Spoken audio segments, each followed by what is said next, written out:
UDIMA, Universidad a Distancia de Madrid, la universidad cercana. Saludos a todos, mi nombre es Daniel Casado Rigalt y en la siguiente sesión trataremos el capítulo correspondiente a la educación cristiana en época medieval. Se conoce como Edad Media al periodo comprendido entre la Antigüedad y el Renacimiento, entre los siglos V y XV. Pero sobre el medievo siempre ha recaído un cierto juicio peyorativo que ha condicionado su consideración frente a otros periodos históricos. Tradicionalmente se ha identificado a la Edad Media con la oscuridad y con un teocentrismo anulador capaz de negar cualquier viso de iniciativa constructiva. La realidad es que el medievo fue mucho más que un periodo sombrío. Durante estos siglos se reguló el ejercicio de las libertades, se codificaron cuerpos legales, se fraguaron nacionalidades y se orquestaron transformaciones sociales y culturales que alejan al medievo de su condición de periodo histórico proscrito. Entre los siglos V y XV, Europa estuvo presidida por un contexto de sociedad cerrada, rural y feudal. Era la herencia que había dejado la desintegración del Imperio Romano, es decir, una sociedad mayoritariamente desprotegida que quedó al amparo de una minoría, lo que provocó que los lazos de fidelidad articularan las relaciones sociopolíticas entre la emergente nobleza, la casta militar y los terratenientes, y los vasallos, grupo social que les debía obediencia y fidelidad a cambio de su tutela. En lo alto de la pirámide social se hallaba el rey, por debajo la nobleza, los caballeros o estrato rector sobre el que recaía la defensa de la comunidad. A continuación, el clero, los oradores, encargado de la orientación espiritual de la sociedad, además de la creación y difusión de la cultura, la educación y la ciencia. Y en la base de la pirámide, el pueblo o los laboratores. En líneas generales, la sociedad medieval tuvo un marcado carácter comunitario. Todos pertenecían a una familia, a un señor feudal, a una iglesia, una cofradía, un gremio, una cuadrilla. La individualidad, tan presente en culturas antiguas, no tenía cabida en la Europa medieval. Uno de los fenómenos que caracterizó la Edad Media fue la revitalización de la vida urbana en la Baja Edad Media, periodo comprendido entre los siglos XII y XV, que trajo consigo la aparición de un nuevo grupo social, la burguesía, que se identifica con la actividad económica y gremial y que alienta la creación de escuelas urbanas al frente de las cuales casi siempre había un obispo. Destacaron las francesas de Chartres o Reims, las alemanas de Colonia y Trèveris, la italiana de Rávena o la belga de Lieja. Este nuevo grupo logró romper los vínculos de vasallaje con la nobleza, que además de haber recortado su poder y protagonismo, fue testigo de un cierto aperturismo social que repercutió en un nuevo clima cultural y una progresiva secularización del saber. Cabe destacar que la Iglesia, en época medieval, tuvo una singular trascendencia para la educación y que era la principal depositaria transmisora de la cultura, con el latín como idioma oficial de la Iglesia. Los intelectuales medievales heredaron de la antigüedad el afán de ordenar sistemáticamente el saber, pero ahora bajo una inspiración mayoritariamente religiosa. Por eso, la cultura medieval fue esencialmente teocéntrica y la búsqueda de la santidad se convirtió en la aspiración última. Eso explica la preeminencia de la teología frente a otras disciplinas o saberes. Gran parte de los pensadores medievales, que tuvieron en San Agustín y Santo Tomás a sus principales referentes intelectuales, creían que la pedagogía tenía su punto de arranque en la restauración de los bienes sobrenaturales y prenaturales, debilitados por el pecado original. Esta afirmación contiene un principio insoslayable de la educación cristiana. Sin el pecado original, la educación o pedagogía no habrían sido necesarias. La pedagogía medieval confiaba en la reparación humana a través de tres vías: entendimiento, virtud y gracia divina. La ciencia y el conocimiento fueron contemplados como el camino más excelso para alcanzar la sabiduría. En ese sentido, cabe mencionar a la escolástica, la corriente teológico-filosófica dominante del pensamiento medieval, basada en la coordinación entre fe y razón, con una clara subordinación de la razón a la fe. Prevaleció, en cierto modo, una visión santificadora del conocimiento. Se pretendía acercar al hombre al conocimiento de Dios mediante el conocimiento de todo lo producido por la naturaleza y el hombre, con la Biblia como principal fuente de conocimiento. Los referentes morales del escolasticismo, Aristóteles, Cicerón, Virgilio, Ovidio, Séneca, pero también autores árabes y judaicos, contribuyeron a configurar una filosofía moral. En lo que respecta al ámbito educativo medieval, fue la paideia paleocristiana la fuente de inspiración, es decir, una mezcla de elementos griegos, latinos y hebreos que confluían en un rasgo básico, carácter esencialmente religioso en el que la sabiduría humana era un medio de trascendencia espiritual y no un fin. Al emplearse la lengua latina, la de los llamados padres de la Iglesia, fueron muchos los términos latinos heredados, eruditio, studium, schola. Dos verbos resumen la educación medieval cristiana, docere y discere, o lo que es lo mismo, enseñar y aprender, doctrina y disciplina. Se concede una importancia esencial a la transmisión de la sabiduría, pero también al fomento de un estilo de vida derivado hacia la docilidad del discípulo. Los educadores y pedagogos medievales sistematizaron una antropología cristiana que tenía el alma como principal objeto de estudio y a San Agustín y Aristóteles como referentes básicos. El entendimiento y la memoria eran considerados como las dos facultades determinantes del conocimiento medieval. Ambos caracterizaron el aprendizaje escolástico dotándolo de un cierto misticismo racionalista. Como recursos habituales y herramientas mnemotécnicas del aprendizaje, se emplearon los exempla, florilegios, máximas y epílogos. Conviene aclarar que los escolásticos consideraban la memoria un medio y no un fin. No te alegres demasiado, reza un pasaje del Didascalicón de Hugo de San Víctor, de haber leído mucho, sino de haberlo entendido. La disciplina, eso sí, era una de las bases pedagógicas para los escolásticos, que la concebían como la adquisición cuidada de costumbres para reconducir las facultades del alma, los afectos y las emociones hacia la práctica de la virtud. Creían que la infancia y la adolescencia eran las únicas etapas aptas para consolidar los principios del ejercicio disciplinar, los momentos dúctiles y maleables de la existencia.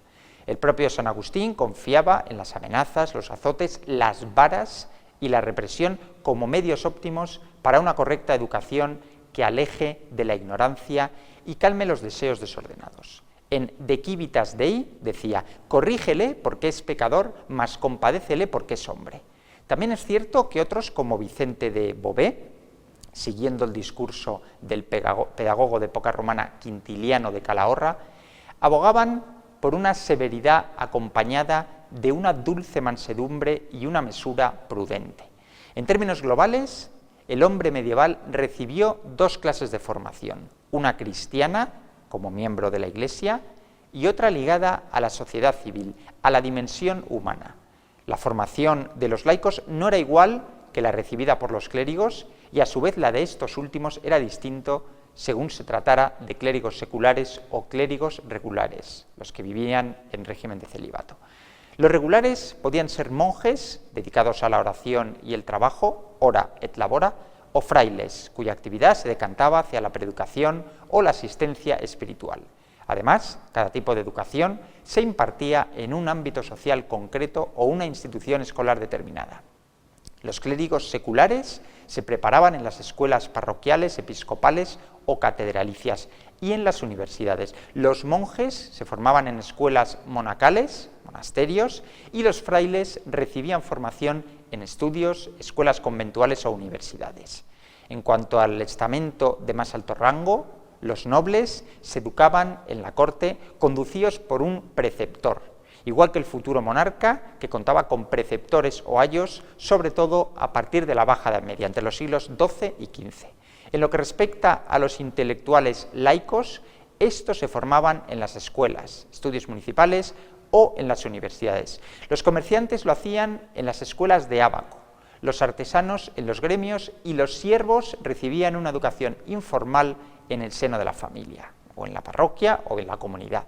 Por su parte, las mujeres que se instruían en la familia recibían una educación en sintonía con el estamento del que procedían.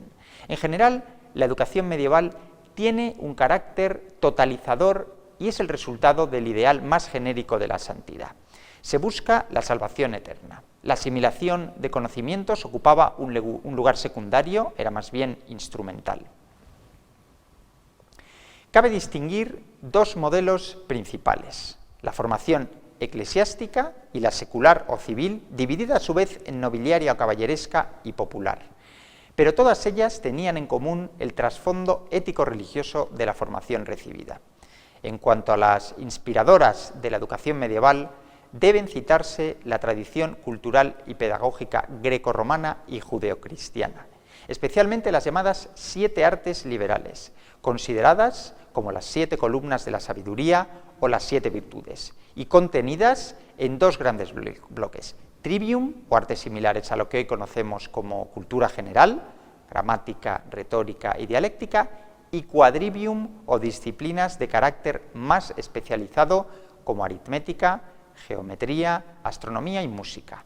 A partir de estas disciplinas se elaboraron varios compendios, entre los que destacan los atribuidos a Marciano Capella del siglo V, Boecio, Casiodoro y el renombrado San Isidoro de los siglos VI y VII. Dentro del plan de formación, con el latín como idioma universal hasta el nacimiento de las llamadas lenguas romances, hubo cierta tendencia a relegar las ciencias naturales.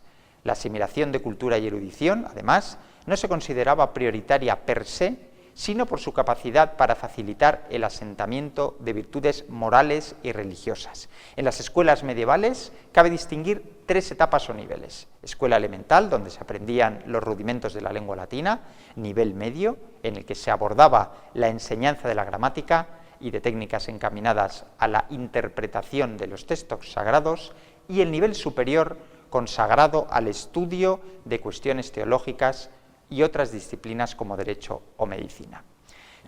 Si atendemos a criterios cronológicos, la cultura, y por tanto la educación, se vio afectada por la crisis política y social de la cristiandad en el siglo VIII. Entonces sufrió un cierto repliegue y la cultura quedó recluida en monasterios ingleses e irlandeses que ejercieron de custodios del saber adquirido en siglos previos. A la época comprendida entre los siglos VII y XI pertenecen autores y tratadistas de la talla de Beda el Venerable, Alcuino, Rabano Mauro, Juan Escoto, Thierry de Chartres, Hugo de San Víctor, San Anselmo, Pedro Lombardo. Con ellos fueron especialmente potenciadas disciplinas como la gramática, la teología escolástica o la dialéctica, circunstancia que favoreció el posterior auge a partir del siglo XII de la filosofía y la teología. Eso implicó una cierta pérdida de protagonismo de las llamadas artes liberales en favor de disciplinas de la llamada enseñanza superior. El capítulo de personalidades ligadas a la función pedagógica en época medieval lo preside, sin duda, el nombre de San Agustín. La aportación de San Agustín no se entendería sin conocer los antecedentes. Debe tenerse en cuenta que a la caída del Imperio Romano sobrevino un periodo marcado por la desescolarización y la extinción de la red escolar romana. El recuerdo de Roma apenas sobrevivió en zonas como Germania o la Galia septentrional, pero en otras zonas como Italia, Hispania, el sur de la Galia o Cartago pervivieron escuelas de cuño romano hasta el siglo VII. A aquellos tiempos de transición pertenecen nombres como San Gregorio de Tours, Boecio, Casiodoro, San Isidoro de Sevilla o San Gregorio Magno, que llegó a ser papa. En líneas generales, el núcleo cultural dejó de ubicarse en España o Italia y las islas británicas cogieron el testigo como foco de irradiación cultural. Monjes irlandeses, como Beda el Venerable, e ingleses, imprimieron un nuevo aire a las artes liberales y al estudio de la Biblia y poco a poco difundieron conocimiento en la Europa continental, especialmente en Francia, Alemania e Italia. También durante el Imperio Carolingio, en los siglos VIII y IX, se vivió un periodo de efervescencia cultural que repercutió positivamente en la preparación moral e intelectual del clero y en la que se produjo un cierto redescubrimiento de las excelencias culturales de época clásica. Además, la intensa labor evangelizadora favoreció la creación de escuelas elementales para niños. La corte de Aquisgrán, epicentro del Renacimiento carolingio, Congregó a lo más granado del panorama intelectual de la época. Hablo de Scoto Eriúgena, Alcuino o Alfrido Strabo o Rabano Mauro. A partir del siglo VII, la Iglesia cristiana se erigió entonces en depositaria y rectora de los principios doctrinales, morales y sociales, lo que supuso la entrada en escena de una cultura teocrática fundamentada en la búsqueda de la salvación y en la que Cristo ejercía de guía y maestro. San Agustín dotó a Cristo, en su discurso, de una dimensión magisterial y pedagógica que caló hondo en su época, el siglo V. Eso explica que con San Agustín naciera una literatura pedagógica cuya máxima aspiración era la imitación de Cristo. De sus enseñanzas se desprende la creencia en dos maestros, el maestro interior y el exterior. En la Alta Edad Media, ambos convergían en la figura de Cristo, pero con el paso del tiempo se aceptó la figura del maestro exterior, sobre todo en la etapa infantil, como un conductor del aprendizaje que evoca el conocimiento de la verdad, que suscita la ciencia. Este maestro debía cumplir 5 requisitos: mente hábil, vida honesta, ciencia humilde, elocuencia sencilla y pericia en la enseñanza. Hasta aquí la primera entrega sobre la educación medieval cristiana. En el segundo capítulo abordaremos los epígrafes relativos a las instituciones educativas. Hasta dentro de un momento. Saludos.